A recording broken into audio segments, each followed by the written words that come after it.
It's you, the people, that make the difference. Everlasting change begins with us.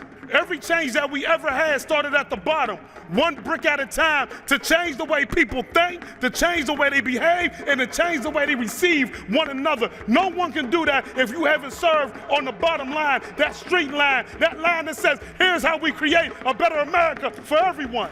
And for us, it means a lot because Pittsburgh is a place in Pennsylvania that often gets overlooked. It means you have to be for economic justice. It means that you have to center and care about the most marginalized communities in our country, Black communities and indigenous communities and poor communities. We said that we should be at the center of policy because we are at the center of pain. So I'm so grateful for the people's hearings that have been for years going around the country and documenting the lived expertise of the very people who were most impacted, to show and to send a message that the only people who are worth testifying are not simply the people who have a title or who have a PhD, but actually the people who we need to hear from most are in communities just like this one. Gathered here together, our voices joining hand in hand. Tales of rivers poison, skies heavy with despair. The breath we take is burden, water clouded, no longer fair. Kids here grow up thinking inhalers are normal, like they're just school supplies. And what is worse is knowing that this isn't just happening to us.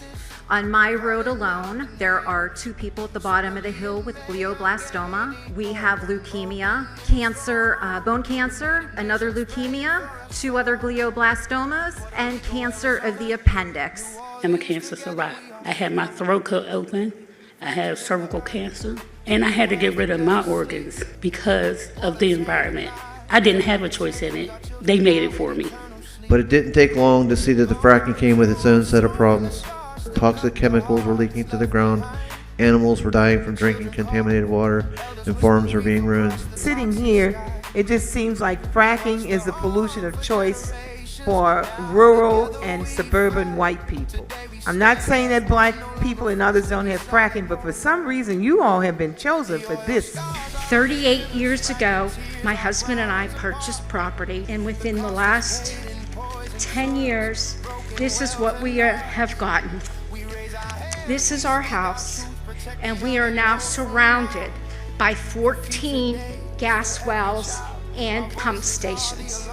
People with disabilities are 2 to 4 times more likely to die in climate emergencies. So there's a company who came into Puerto Rico, especially after Hurricane Maria, and illegally constructed an LNG import terminal, liquefied natural gas import terminal. Since then, expanded their operation, and we're fighting a case before FERC and other venues.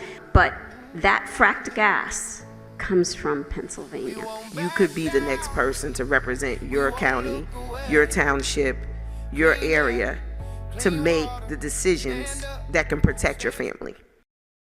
We actually got an opportunity to be a part of this national historic event, but we also share some of the same fights as other cities across the country. Now that we're not in like our silos, we know that these aren't all unique to our communities, that we're all dealing with this suffering. We're all having these issues. We all have this common ground of what we want for our community and how we want to better it. And I like that there was so much like conversation on how other people did stuff and how other people approach these issues and what may have worked for them.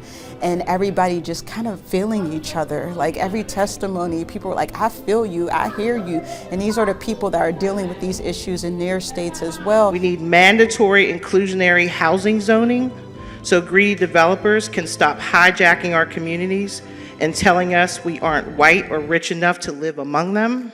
And I want to be clear before I begin that affordable housing is an environmental justice issue. Now, thanks to a 20-year power purchase agreement with Microsoft for their data centers and a $1 billion loan from the federal government, 3 Mile Island is going to be restarted.